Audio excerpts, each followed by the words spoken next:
Nampahafantarina androany kosa ny tatitry ilay fanadihadiana nasionaly mahakasika ny fidiran'ny tanora eo amin'ny sehatry ny asa izay novolavolainy foibe-pirenena misahana ny antotanisa ny instata no ahafantarantsika rehetra azy ny birao iraisam-pirenena misahana ny asana ny BID no isan'ny tompomarika tamin'ny famatsina ity atrika izay ity. Ny 700 ny tanora miasa amin'izao fotoana izao ihany no manana asa mahavelona azy.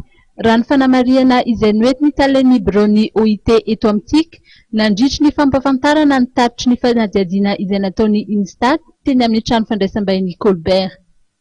Vokatra izao fanadihadiana natao ny enquête nationale zao dia tsapa fa ny tanora no tena maharitra eto Madagasikara. Ao anatin'izany ny fahatsapana hoe fa 700 ny tanora miasa ampirinasa amin'izao fotoana izao ihany no miasa manana asa mahavelona azy. Izany hoe 700 ny tanora amin'izao fotoana izao dia miasa asa.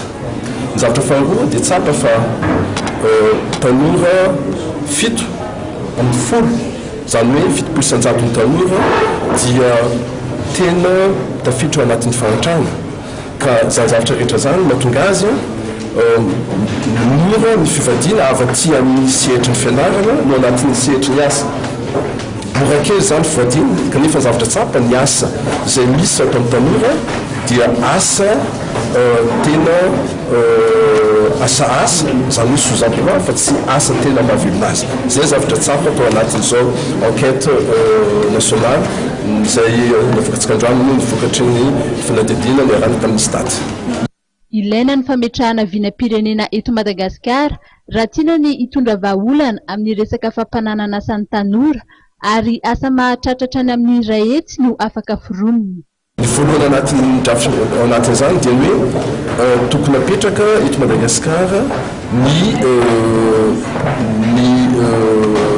fampidirana eo amin'ny sehatry ny asa tanora mety mahatratra any amin'ny 100,000 jeunes eo amin'ny sehatra ny santé, ny éducation, ny nutrition, ny sécurité sy ny gestion des catastrophes naturelles. Izany hoe ny fanjakana tokony ampiditra ny tanora eo amin'ny sehatry ny asa amin'izay tarehimarina zay teo izay. Ny faharoa dia tokony ny sehatry ny tsy miankina fanjakana secteur privé dia anaovana mambarandasy mba ahafahan'ny sehatry tsy miaka fanjakana secteur privé zany amaha tsikelikely ny sakana izay tsy tafidiran'ny tanora any amin'ny sehatry ny asa. Sakana ao anatin'izany dia ny mikasika ny hoe expérience professionnelle na ny mise à l'essai lavariny tsy mety tapitra reny zany.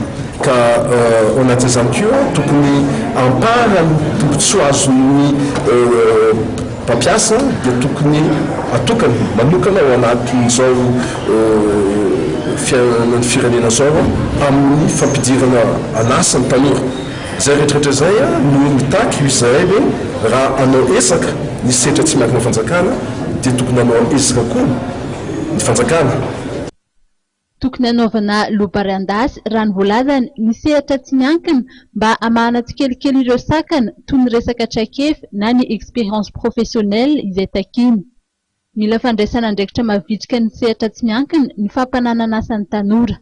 Raha mandray andraikitra ny sehatra tsy miankina dia tokony mandray andraikitra ihany koa ny fikajerena ohatra ny fomba mahana tsikelikely ny contrôle fiscal izay mianjady amin'ireo orinasa tsy miankina amin'ny fanjakana.